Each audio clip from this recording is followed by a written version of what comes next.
Selamat pagi, salam dan bahagia. Kami dari kelompok 6 yang beranggotakan saya sendiri Hildegardis Olcierawati, NIM 2018-017-084, Roswita Rivernal Oba, NIM 2018-017-087, Francisca Ayu Novita Cedaru, NIM 2018-017-092, Febronia Fayulan Vuleng 2018-017-107, dan yang terakhir Agnesia Jenny Dodok, NIM 2018-017-084. Kami akan membahas tentang controller rules atau peran pengendalian. Yang pertama, controller.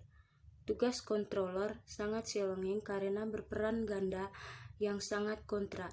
Di satu sisi, controller berperan sebagai manajemen service, yaitu membantu manajer dalam pengambilan keputusan dan sekaligus membantu fungsi kontrol. Di sisi lain, controller berfungsi sebagai oversight, menjamin tindakan manajer dan semua personal agar sesuai dengan etika, legal, dan untuk kepentingan organisasi serta kepentingan pengurus. Controller dalam menjalankan tugasnya harus mampu bersikap independen. Independensi controller merupakan tuntutan tugas. Untuk menjaga independensi controller, biasanya ditempuh beberapa prosedur, yaitu yang pertama melibatkan internal auditor dan komite untuk memonitor controller. Yang kedua, digunakan personal atau cultural control dalam proses seleksi dan rekrutmen dengan pertimbangan faktor integritas, etika, judgment, dan handle konflik. Yang ketiga, program training untuk interpersonal skills agar mampu bersikap balanced. Yang keempat, desain sistem intensif. Controller tidak di-reward atas dasar ukuran yang bisa dimanipulasi. Yang terakhir, solid line reporting. Controller business unit secara langsung melaporkan ke corporate controller. Yang berikut auditor. Audit adalah proses yang sistematis dilakukan atas dasar tahapan yang jelas dan saling berkaitan. Pihak yang bertanggung jawab melaksanakan aktivitas audit disebut auditor. Aktivitas audit meliputi yang pertama, perencanaan untuk menentukan siapa pengguna laporan audit, skop audit, fungsi operasi, audit program, pekerjaan yang dilakukan, schedule, dan orang yang bertanggung jawab. Yang kedua, proses audit untuk mendapatkan dan mengevaluasi bukti harus independen, bukan atasan memeriksa bawahan, meliputi observasi, review laporan, interview, recomposition, confirmation, dan analisa. Yang ketiga, judgment untuk menentukan apakah perencanaan tercapai. Yang terakhir, mengkomunikasikan hasil temuan audit dan dilaporkan saran perbaikan dan rekomendasi. Yang berikut tipe audit. Yang pertama itu financial audit. Tujuan audit ini untuk memperoleh pendapat auditor eksternal atas kewajaran laporan keuangan apakah sesuai dengan GAAP. Yang kedua, compliance audit. Tujuan audit ini untuk memperoleh pendapat apakah aktivitas sesungguhnya atau organisasi atau individu mematuhi standar yang ditetapkan oleh pihak yang berwenang dengan melakukan internal dan eksternal auditor. Untuk masalah tertentu seperti aturan pajak, property banking memerlukan specific knowledge. Yang ketiga, performance audit atau operasional. Tujuan audit ini untuk mengevaluasi kinerja keseluruhan atau spesifik dari perusahaan atau divisi atau aspek kualitas efisien.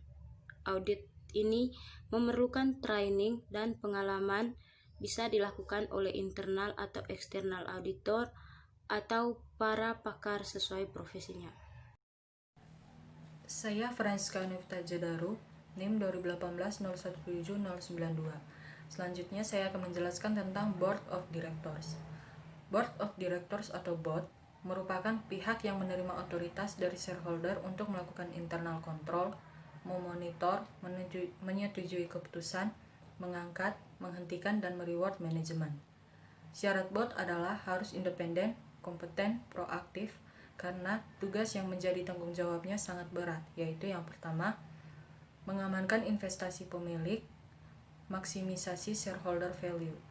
Yang kedua, melindungi dari kepentingan stakeholder lain atau pegawai.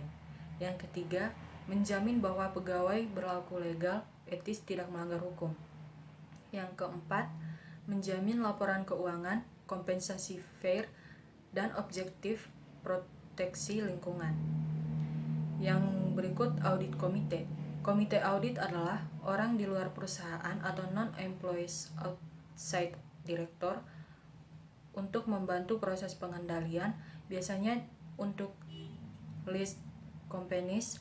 Tugasnya mengevaluasi dan memastikan bahwa yang pertama financial reporting, yaitu pelaporan keuangan akurat dan reasonable.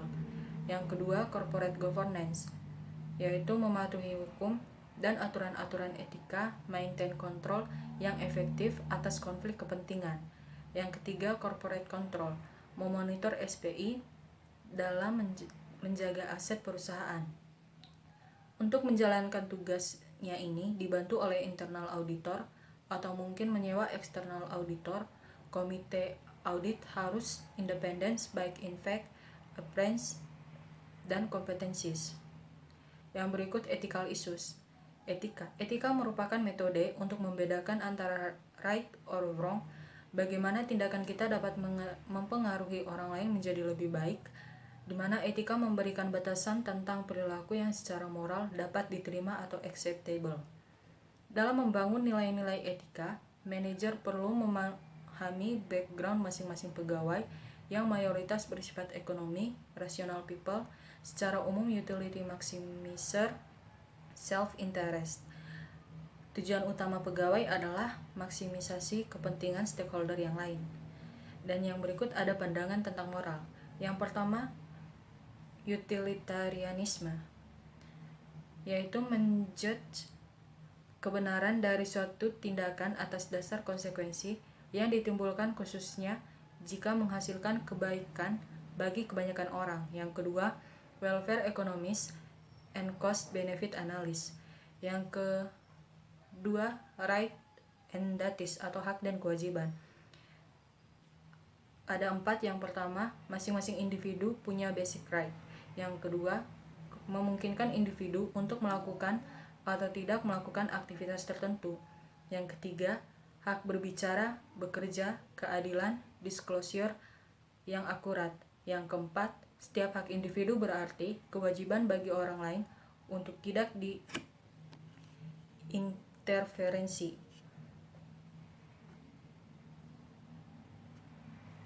Berikutnya justice. Individu diberi hak yang sama. Yang pertama itu distribusi meliputi distribusi manfaat dan cost. Yang kedua retribusi punishment. Yang ketiga compensatory secara fair diberikan. Yang keempat procedural fairness dalam proses pengambilan keputusan, equal opportunity.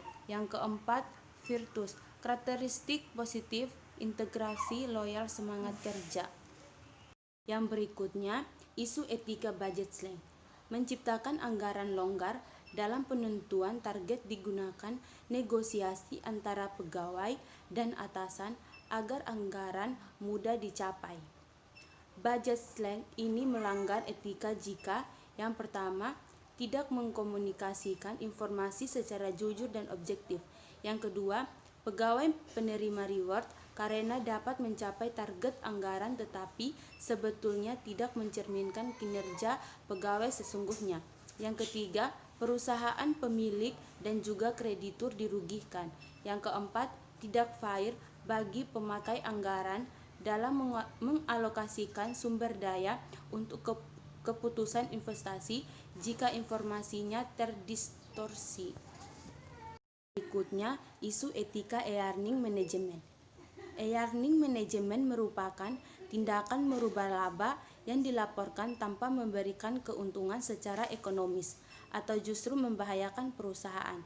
Berikut e-earning management, yaitu yang pertama, boost e-earning atau pesat, mencapai target anggaran atau menaikkan harga saham. Yang kedua, smooth earning. Impress prediksi laba masa yang akan datang dan menurun resiko. Yang ketiga, resude earning. Save profit masa datang ketika butuh untuk menurunkan harga saham untuk mempermudah aksi jual. Earning management ini tidak etis karena tidak diketahui oleh user internal dan eksternal. Untuk keuntungan personal dilakukan dengan secara tidak jujur. Berikutnya saya akan membahas tentang isu etika penggunaan indikator pengendalian yang canggih. Pengendalian teknologi canggih memungkinkan pengendalian terlalu ketat, misalnya pick end, supaya memungkinkan atasan dapat akses sampai ke screen bawahan tanpa seizinnya, atau menyadap pembicaraan lewat telepon, atau penggunaan kamera untuk mencatat semua kegiatan pegawai. Memang menjadi hak employer untuk mengetahui apa yang sedang dilakukan pegawainya, dan hak pegawai untuk mempunyai kebebasan dan otonomi dari pengendalian yang sifatnya opresif atau meningkatkan stres. Berikutnya saya akan membahas tentang bagaimana memasyarakatkan etika. Yang pertama, untuk memasyarakatkan etika itu pada perusahaan kecil, founder harus menjadi role model, setting kode etik dan sekaligus memonitor kepatuhan pegawai terhadap kode etik. Yang kedua, action accountability control atau list standar, aturan dan prinsip etika, dan dikomunikasikan dalam bentuk manual prosedur kebijakan. Yang ketiga itu pastikan kalau pegawai mengikuti aturan main tentang etika atau bisa menggunakan kesepakatan beberapa pegawai dengan perusahaan. Yang keempat, lengkapi dengan internal control yang memadai. Pastikan yang menyeleweng dikenai sanksi. Monitor dilakukan oleh atasan maupun internal auditor. Dan yang terakhir ada gunakan cultural control dan personal control untuk membangun komitmen terhadap etika. Berikutnya saya akan membahas tentang saya akan mereview soal-soal yang ada pada buku SPM. Soal yang pertama, jelaskan apa fungsi controller dalam sistem pengendalian manajemen. Jadi fungsi dari controller yaitu sebagai oversight, menjamin tindakan manajer dan semua personel agar sesuai dengan etika, legal, dan untuk kepentingan organisasi serta kepentingan pengurus. Soal yang kedua, jelaskan 3 tipe audit, apa manfaat audit bagi perusahaan. Yang pertama itu tipe audit itu dibagi menjadi 3.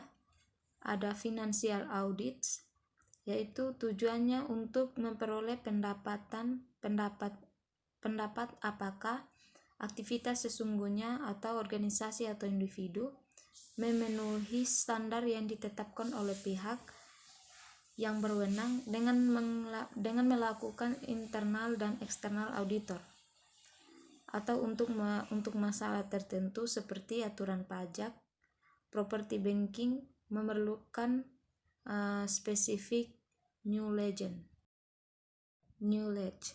Yang ketiga itu ada performance audit atau operasional. Tujuan audit ini untuk mengevaluasi kinerja keseluruhan atau spesifik dari perusahaan atau divisi.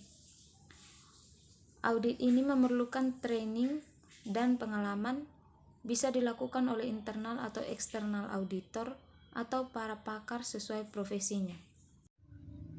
Baik, di sini saya akan melanjutkan menjelaskan mengenai manfaat audit. Manfaat audit dikelompokkan menjadi 3 kelompok dasar yang menikmati manfaat audit, yaitu yang pertama, bagi pihak yang diaudit. Manfaatnya adalah yang pertama, menambah kredibilitas laporan keuangannya sehingga laporan tersebut dapat dipercaya untuk kepentingan pihak luar, entitas seperti pemegang saham, kreditur, pemerintah, dan lain-lain. Yang kedua, mencegah dan menemukan fraud yang dilakukan oleh manajemen, perusahaan yang diaudit. Yang ketiga, memberikan dasar yang dapat lebih dipercaya untuk menyiapkan surat pemberitahuan pajak yang diserahkan kepada pemerintah. Manfaat yang kedua yaitu bagi anggota lainnya dalam dunia usaha. Manfaatnya yaitu, yang pertama, memberikan dasar yang lebih meyakinkan pada kreditur atau para rekanan untuk mengambil keputusan pemberian kredit. Yang kedua, memberikan dasar yang lebih meyakinkan kepada perusahaan asuransi untuk menyelesaikan klaim atas kerugian yang diasuransikan. Yang ketiga, memberikan dasar yang terpercaya kepada para investor dan calon investor untuk menilai presentasi investasi dan kepengurusan manajemen. Yang keempat, memberikan dasar yang objektif kepada serikat buruh dan pihak yang diaudit untuk menyelesaikan sengketa mengenai upah dan tunjangan. Dan yang ketiga, itu manfaat audit bagi badan pemerintah dan orang-orang yang bergerak di bidang hukum. Manfaatnya yaitu, yang pertama, memberikan tambahan kepastian yang independen tentang kecermatan dan keandalan laporan keuangan. Yang kedua, memberikan dasar yang independen kepada mereka yang bergerak di bidang hukum untuk mengurus harta warisan dan harta titipan, menyelesaikan masalah dalam kebangkrutan dan insolvensi, dan menentukan pelaksanaan perjanjian persekutuan dengan cara semestinya. Soal yang ketiga, mengapa perlu standar etika perilaku bagi seluruh anggota organisasi? Jawab, etika dapat dipertimbangkan sebagai suatu batasan yang diterima terhadap suatu nilai moral dan dilandasi dengan kepercayaan, tanggung jawab dan integritas yang menjadi bagian dari sistem nilai sosial masyarakat. Dalam dunia kerja, standar etika berbeda dari nilai dasar dari suatu organisasi dengan organisasi lain. Standar etika dapat menjadi acuan yang benar bagi organisasi yang serius ingin membangun. Standar etika dapat menjadi nilai dan kepercayaan bagi organisasi lain, serta sebagai pedoman bagi perilaku anggota organisasi. Standar etika merupakan tanggung jawab dari pimpinan manajemen untuk melihat bahwa standar ini akan menentukan nilai benar atau nilai salah.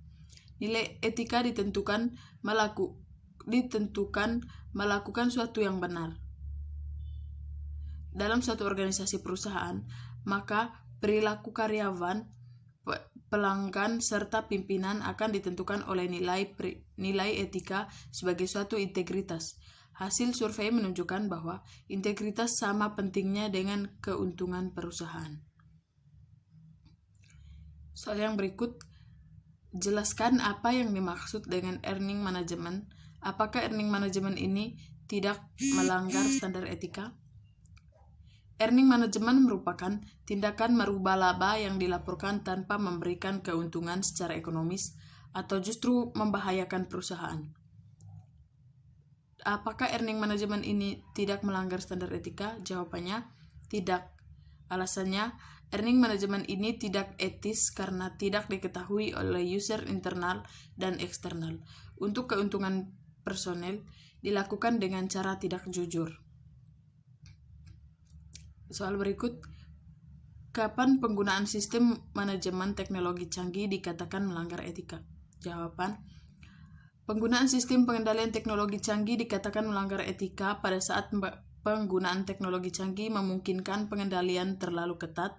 Misalnya, pick and spy memungkinkan atasan dapat akses sampai ke skrin bawahan tanpa seizinnya, atau menyadap pembicaraan lewat telepon, atau penggunaan kamera untuk mencatat semua kegiatan pegawai. Sekian dari kami, terima kasih.